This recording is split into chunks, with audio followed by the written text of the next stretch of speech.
Your Honor. Hindi po kagad patay. Because the context talaga, kasi kagaya yung operational procedures, kasama po yun sa tinuturo at saka nasa mga training at saka mga discussion. Hindi po kagad patay.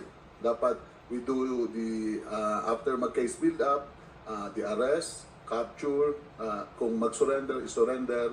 Tapos kung mayroong imminent threats na talagang lumaban, doon po talaga nag-engage ang pulis po. Kaya nga pinakita rin po kanina na may mga instances din na pag hindi ready ang pulis, kami po ang mapapatayan. It does not mean na pag sinabing neutralize, ang sinasabi namin sa mga tao namin sa baba during our conferences, our coordinating conferences and meeting, ay patay.